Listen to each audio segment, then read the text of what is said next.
दिल्ली से एक बहुत बड़ी, एक दहला देने वाली खबर आ रही है। राजधानी में एक जबरदस्त धमाका हुआ है। तो चलिए समझते हैं कि ये सब आखिर हुआ क्या। बात है 10 नवंबर 2025 की। दिल्ली की एक आम सी शाम जो देखते ही देखते एक भयानक त्रासदी में तब्दील हो गई। और ये धमाका हुआ कहाँ? दिल्ली के दिल में, ऐतिहासिक लाल किले के ठीक पास। एक ऐसा शक्तिशाली विस्फोट जिसकी गूंज दूर दूर तक महसूस की गई। तो सवाल यह है कि हुआ क्या था उस शाम? पहली रिपोर्ट्स क्या बता रही हैं? देखिए, ये धमाका शाम के पीक आवर्स में हुआ, मतलब उस वक्त जब सड़कों पर सबसे ज्यादा भीड़भाड़ होती है। शुरुआती जानकारी के मुताबिक धमाके की जगह थी लाल किले का गेट नंबर 1, जो लाल किला मेट्रो स्टेशन के बहुत ही करीब है।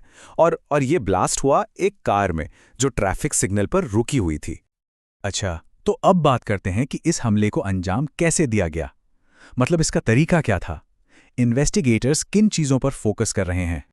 अब तक जो पता चला है वो ये कि धमाके का सोर्स थी एक Hyundai i20 कार, और बस इसी एक जानकारी ने पूरी जांच को एक नई दिशा दे दी है।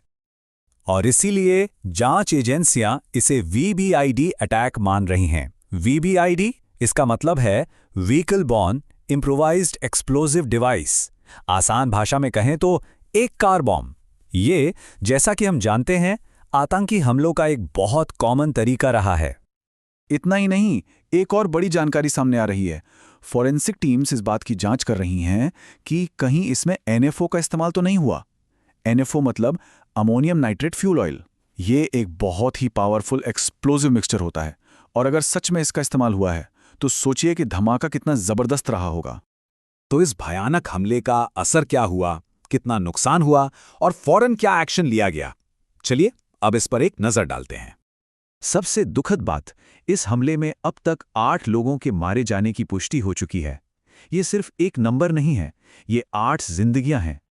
और सिर्फ इतना ही नहीं, करीब 20 लोग घायल भी हुए हैं, जो इस समय अलग अलग अस्पतालों में भर्ती हैं। धमाका इतना जोरदार था कि आसपास की कई गाड़ियों में तो आग ही लग गई। आसपास की बिल्डिंग्स तक हिल गईं और कई गाड़ियों के शीशे चकनाचूर हो गए। मतलब मंजर वाकई में बहुत डरावना था।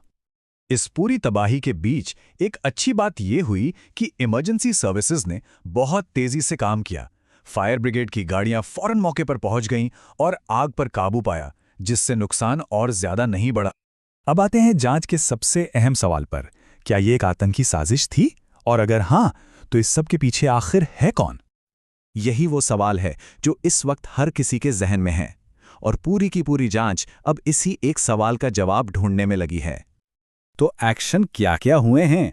देखिए, मामले की गंभीरता को देखते हुए केस तुरंत NIA यानी नेशनल इन्वेस्टिगेशन एजेंसी को सौंप दिया गया है।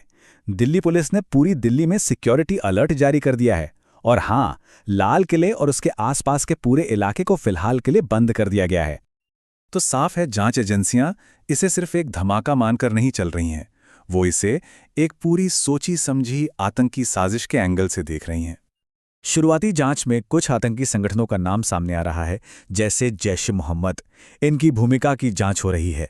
हालांकि ये भी बताना जरूरी है कि अभी तक किसी भी संगठन ने इस हमले की जिम्मेदारी नहीं ली है।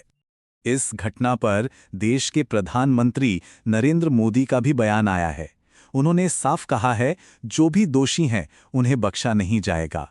ये सरकार की तरफ से एक बहुत कड़ा संदेश है। चलिए अब थोड़ा पीछे चलते हैं और इस घटना को एक बड़े नजरिए से देखते हैं। क्या लाल किला पहले भी कभी आतंकियों के निशाने पर रहा है? और इस हमले का भविष्य के लिए क्या मतलब है? हमें याद रखना होगा कि ये पहली बार नहीं है जब लाल किला निशाने पर आया हो। दिसंबर 2000 में लश्कर-ए-तैयबा ने यहां एक हमला किया था, और अब लगभग 25 साल बाद ये VBED हमला। ये दिखाता है कि ये ऐतिहासिक जगह कितनी सेंसिटिव टारगेट है।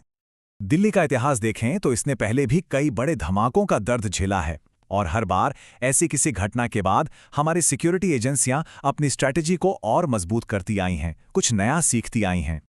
लेकिन आज सबसे बड़ा सवाल यही है कि इस घटना से दिल्ली की सुरक्षा क्या सबक लेगी? क्या भविष्य में ऐसे हमलों को रोकने के लिए कोई ठोस कदम उठाए जाएंगे? इन सवालों का जवाब तो खैर आने वाला वक्त ही देगा।